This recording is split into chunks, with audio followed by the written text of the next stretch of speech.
tous les pépins de la pomme de Newton, bonsoir, ici Martial, et l'une des plus célèbres erreurs de l'histoire de la cartographie est l'île de Californie. Au XVIe et XVIIe siècle, plusieurs explorateurs et cartographes occidentaux ont cru très sincèrement que la péninsule de Basse-Californie était une île, même si en réalité la bande de terre est bel et bien reliée à l'Amérique.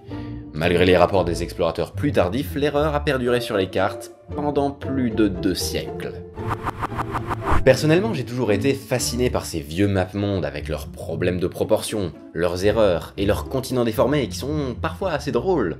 Sérieusement les gars, qu'est-ce qu'il se passe avec l'Australie? Mais ces cartes nous rappellent surtout que pendant l'écrasante majorité de l'histoire, les gens ne savaient pas vraiment à quoi ressemblait la Terre, et prendre du recul par rapport au paysage était très difficile. Des outils et des méthodes pour mesurer le globe avec plus de précision ont certes été inventés bien avant l'aviation, et bien avant Google Maps, et nous ne sommes pas passés du jour au lendemain de ça à ça. Non, la cartographie s'est perfectionnée progressivement. Mais aujourd'hui, avec toutes ces images satellites, le fait que l'on connaisse bien notre planète est devenu complètement banal. Il est devenu difficile pour nous de s'imaginer ces époques d'explorateurs, le temps où les cartes n'étaient pas forcément fiables et leurs bords parfois blancs.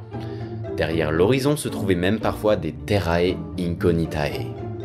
Mais à quelle distance se situe l'horizon? Je veux dire sur Terre, ou en mer. Jusqu'à quelle distance est-il possible d'apercevoir quelque chose? Est-ce que l'horizon est toujours à la même distance ou est-ce qu'il est possible de le faire reculer? Est-ce qu'on peut voir sa courbure? Et puis... L'univers est-il infini? Ce qu'on appelle l'horizon, c'est la limite à partir de laquelle vous ne pouvez plus admirer le paysage à cause de la courbure de la Terre. Mais ce qu'il faut bien comprendre avant de commencer à faire des calculs, c'est que la distance qui vous sépare de l'horizon dépend de la hauteur du regard. Et ça a du sens. Si vous êtes perché en haut d'un arbre ou au sommet d'une tourelle, votre horizon paraîtra plus lointain que si vous êtes assis dans l'herbe. Il n'y a donc pas d'horizon absolu, et la réponse à notre question dépendra toujours de l'observateur. Pour calculer cette distance, il va également falloir faire un peu de géométrie. Mais vous allez voir, quand je dis un peu de géométrie, c'est vraiment pas très compliqué. Sur un schéma, on se rend assez vite compte que la ligne qui va de vos yeux jusqu'à l'horizon est perpendiculaire à la ligne qui va de l'horizon au centre de la Terre. On a donc un joli angle droit et un triangle, c'est magnifique. Comme on connaît plutôt bien le rayon terrestre, on a juste besoin de sortir Pythagore, de connaître la distance entre la surface de la Terre et vos yeux, et par le pouvoir des maths, on peut trouver la distance entre vos yeux et l'horizon. Donc, si on assume que les yeux d'une personne sont en moyenne à 1,65 m au-dessus du sol, on peut calculer que pour une personne au niveau de la mer, l'horizon est situé à environ 4,5 km. Mais comme on l'a dit, ce résultat dépend de la hauteur de vos yeux. Si vous faites 10 cm de plus que ça, techniquement, l'horizon recule pour vous de plus d'une centaine de mètres. Et pour une girafe de 5 mètres de haut, l'horizon passe à environ 8 km. Pas mal. Mais n'oublions pas que l'horizon n'est qu'une ligne, au niveau du sol. Si vous voulez voir un objet qui dépasse du sol, il est possible de le voir de bien plus loin. Les voiles d'un bateau sont visibles de plus loin que sa coque, et géométriquement, il serait possible d'apercevoir la tête d'un autre observateur qui a la même taille que vous, jusqu'à 2 fois plus loin que l'horizon. En plus, avec la réfraction atmosphérique qui fléchit la trajectoire de la lumière, on peut même parfois voir des objets qui sont encore plus loin, et qui sont physiquement complètement cachés par l'horizon. Mais dans le même temps, de mauvaises conditions de visibilité, par exemple du brouillard, peut nous empêcher de regarder l'horizon de façon optimale. D'ailleurs, à partir d'une certaine altitude, l'horizon n'est en fait même plus une ligne nette et précise. À cause de la diffusion Rayleigh qui éparpille la lumière dans l'air, on se retrouve plutôt avec une sorte de limite floue, et il devient difficile de déterminer où le sol s'arrête et où le ciel commence. Ah oui, et puis en plus de l'atmosphère, tous ces calculs négligent les irrégularités du terrain, les bosses et les creux et les dunes et les vagues. Et si on veut calculer la distance qu'une personne va parcourir à pied à la surface de la Terre pour atteindre le point qui était son horizon lorsqu'elle a commencé à marcher, là, les irrégularités du terrain peuvent tout changer. On est d'accord qu'en vrai, la Terre n'est pas une sphère parfaite. Bref, vous l'avez compris, dans la pratique, c'est souvent un peu plus compliqué. Mais bon, cette formule de base reste pas trop mal pour obtenir des approximations approximatives, surtout si on parle de la mer. Parce qu'avec la mer, au moins, on est sûr d'avoir une ligne bien droite et tout qui est à peu près au même niveau. Mais aussi dans le cas où l'observateur s'éloigne de plus en plus de la surface et monte à une altitude où tous ces détails deviennent de plus en plus négligeables. Aujourd'hui en 2016, la plus haute tour du monde est la Burj Khalifa, un gratte-ciel situé à Dubaï dont la hauteur totale est de 828 mètres. C'est grand, tellement grand que depuis le sommet de ce bâtiment, vous pouvez littéralement voir à plus de 100 km à la ronde. En fait, la Burj Khalifa est tellement gigantesque que pour les personnes situées aux derniers étages, le soleil se couche 2 à 3 minutes plus tard que pour les personnes qui sont situées au rez-de-chaussée. Et de la même manière, le matin, depuis les derniers étages, le soleil semble se lever 2 à 3 minutes plus tôt. Un décalage tellement important qu'un règlement spécial a dû être mis en place dans l'enceinte du bâtiment pour indiquer aux résidents musulmans à partir de quels horaires ils pouvaient commencer et rompre le jeûne pendant le mois du Ramadan, en fonction de leur étage. Alors bien sûr, le soleil ne se couche jamais vraiment. En réalité, c'est la Terre qui tourne et le soleil qui se retrouve caché. Du coup, d'une certaine manière, un coucher de soleil, ce n'est qu'une illusion. Et pour être tout à fait honnête, l'horizon lui-même n'est pas vraiment une chose en soi. Ce n'est pas un objet concret comme le soleil ou la Terre, non. C'est juste un cercle centré sur l'observateur.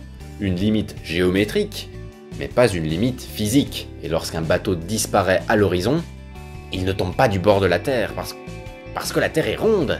Mais si la Terre est ronde, ça veut dire que l'horizon n'est pas totalement droit. Il doit être très légèrement courbé. Mais du coup, est-ce qu'on peut voir cette courbure dans la vie de tous les jours? Non. On prétend parfois que certains lieux seraient si plats que la courbure de l'horizon y serait visible depuis le sol. Mais ce n'est pas le cas. Si vous pensez percevoir la rotondité de la Terre depuis le sol, ou si vous pensez l'avoir photographiée, l'erreur provient sans doute de la distorsion qui peut être induite par une vitre, ou une paire de verres correcteurs, ou la lentille d'un appareil photo. Bien sûr, si on s'éloigne de la surface, la courbure de la Terre devient progressivement de plus en plus facile à remarquer. Mais on estime qu'en dessous de 10 km d'altitude, il est simplement impossible de l'apercevoir à l'œil nu. Cela veut dire que l'horizon apparaît plat même depuis le sommet du mont Everest, à 8848 mètres d'altitude. Autrement dit, même depuis le toit du monde, on ne peut pas voir que le monde est un globe. La Terre est juste trop grande et ses habitants trop petits. Si l'on veut vraiment bien voir la courbure de la Terre, il va falloir décoller du sol et monter un peu plus haut. Le 24 octobre 1946, 11 ans avant le premier satellite artificiel, cette photographie a été prise. Le cliché est réalisé par une caméra montée sur un missile V2, à 105 km d'altitude. En réutilisant notre formule, on peut calculer que sur cette image, l'horizon est à environ 1150 km. Mais surtout, cette photo est la toute première photographie de la Terre prise depuis l'espace. Après la Seconde Guerre mondiale, les Américains récupérèrent la technologie des missiles V2 aux Allemands pour faire des tirs d'essai et développer leur propre armement. Mais ces missiles servirent également à réaliser des expériences scientifiques pour étudier la haute atmosphère et prendre ces photographies qui donnèrent un nouveau sens au mot vertigineux. C'était la toute première fois que sur une image, l'horizon n'était plus une ligne séparant le sol du ciel, mais une ligne séparant l'espace d'une planète.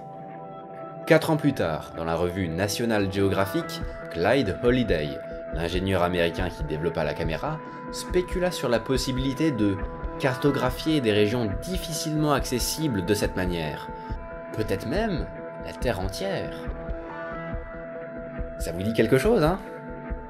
Dans cet article, il écrivit également « Sur ces photographies, nous avons vu comment notre Terre apparaîtrait pour des visiteurs venant d'une autre planète à bord d'un vaisseau spatial. » Mais qu'est-ce que c'est que ça?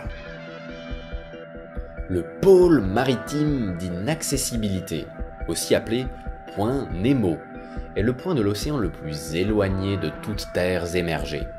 Il se situe dans l'océan Pacifique Sud, au milieu d'une étendue d'eau continue plus grande que la Russie.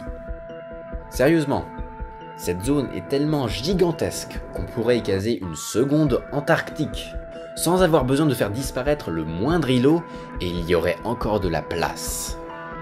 Bien sûr, depuis le point Nemo, aucune terre n'est visible à l'horizon, puisque les îles les plus proches sont à 2688 km de là.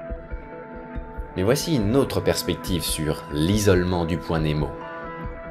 Ce point est tellement isolé que même à 400 km au-dessus du niveau de la mer, c'est-à-dire à l'altitude de la Station spatiale internationale, même de là, aucune terre n'est visible à l'horizon. Lorsque la Station spatiale internationale survole ces régions de l'océan Pacifique Sud, la Terre ressemble pour les astronautes à une planète océan, sans la moindre île et sans la moindre terre émergée. En passant, les populations humaines les plus proches du point Nemo sont, les astronautes dans l'ISS. La distance qui sépare un observateur de l'horizon dépend, on l'a dit, de la hauteur du regard. Mais cette distance dépend aussi de la taille de la planète que l'on considère. Sur un objet plus grand que la Terre, l'horizon est plus plat et plus éloigné, alors que sur un objet plus petit, l'horizon paraît plus proche. La Lune est bien plus petite que la Terre, et c'est pour cela que sur les photographies de la surface de la Lune, l'horizon paraît si rapproché. C'est assez dingue de se dire que de nos jours, même la Lune est en partie cartographiée, alors qu'il y a encore quelques siècles, les meilleures cartes qu'on avait pour notre propre monde étaient bourrées d'erreurs loufoques, comme l'île de Californie. Aujourd'hui, il n'y a plus de terra incognita. L'horizon n'est plus vraiment la limite qu'il était, et s'il y a encore une frontière, elle est dans l'espace. Mais il se trouve que l'univers a lui aussi un horizon au-delà duquel il est impossible de voir. L'univers est-il infini ? On ne sait pas, et on ne peut pas le savoir puisqu'il existe une limite dans l'espace à partir de laquelle même les télescopes les plus puissants ne voient plus rien. On appelle cette frontière l'horizon cosmologique. Au-delà de cet horizon se trouvent des régions de notre univers tout simplement trop éloignées. L'horizon cosmologique délimite les bords de ce que l'on appelle l'univers observable, c'est-à-dire la partie de l'univers que l'on peut voir, la partie de l'univers dont on peut observer la lumière. Mais même si la lumière voyage dans l'espace très rapidement, sa vitesse n'est pas infinie. Il faut du temps, parfois beaucoup de temps pour que la lumière d'une étoile lointaine voyage jusqu'à nous. Et l'univers tel qu'on le connaît n'est âgé que de 13,8 milliards d'années. Ainsi, la lumière des royaumes lointains situés au-delà de l'univers observable n'a tout simplement pas eu le temps de nous atteindre, et il est donc totalement impossible d'observer ces parties lointaines du cosmos. Au-delà de cet horizon, l'univers continue sans doute. Il y a là-bas sûrement d'autres étoiles et d'autres galaxies. En fait, l'univers pourrait bien être infini. Il s'étend peut-être éternellement et dans toutes les directions. Ou peut-être que l'univers est fini, mais sans bord. On peut tout à fait imaginer un univers où l'espace bouclerait sur lui-même. En fait, on peut imaginer une multitude de formes possibles pour l'univers. Toutes ces solutions paraissent aussi bizarres les unes que les autres. Mais le vrai problème est qu'il n'est pas facile de trancher. Nous n'aurons peut-être jamais de réponse à cette question puisque on ne peut observer que l'univers observable. Mais cela ne veut pas dire que nous sommes coincés dans un univers exigu, puisque l'horizon cosmologique est loin. Les chiffres sont ici si énormes qu'ils n'aident vraiment pas à se représenter.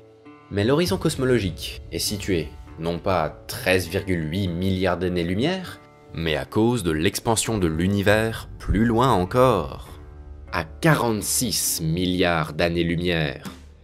Ça fait 430 000 milliards de kilomètres. L'espace est immense, vraiment immense. On n'a franchement pas idée de sa stupéfiante et considérablement gigantesque immensité. Et ainsi de suite. Mais pas de panique, l'horizon cosmologique et l'horizon terrestre ont un point commun. Dans les deux cas, il dépend de vous. Sur Terre, la distance et la position de l'horizon sont déterminées par l'observateur. Vous êtes en quelque sorte au centre d'un cercle d'horizon. Il en va de même pour l'horizon cosmologique. Un observateur situé dans une galaxie très lointaine peut tout à fait observer des régions de l'univers qui ne sont pas visibles pour nous, et inversement. En fait, chaque observateur détermine les limites de son propre univers observable.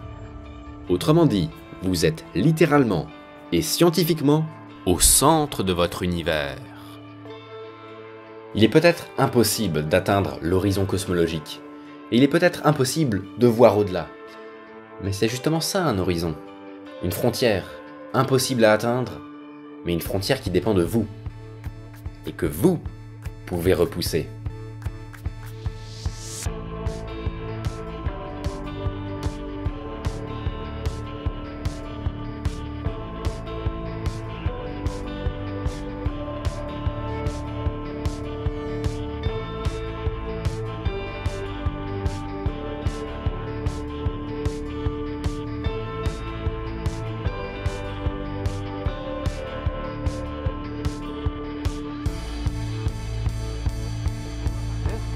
Part of a flying laboratory is recovered by Clyde Holliday at Johns Hopkins, who prepared it for its trip to the upper stratosphere.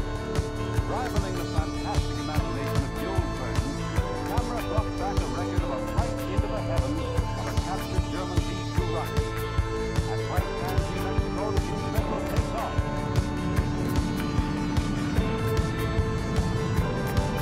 Air Force engineers show the rocket in flight, and the flying camera automatically takes over. Drop the Earth behind at the tremendous speed of 4,000 feet per second. The rotation of the rocket causes the planet to spin before the lens, and the camera photographs the Earth 65 miles straight down. The horizon, 720 miles away, and the curvature of the Earth are approximately apparent in this still picture from the field. An observer in the rocket could have seen San Diego, Salt Lake City, Kansas City, and San Antonio. Approximately 1,600,000 square miles of the Earth's surface was revealed. The rocket reached the 65-mile height in 3 minutes. This giant engine of destruction, designed by Hitler to annihilate Allied nations, now serves the worthy cause of peacetime research.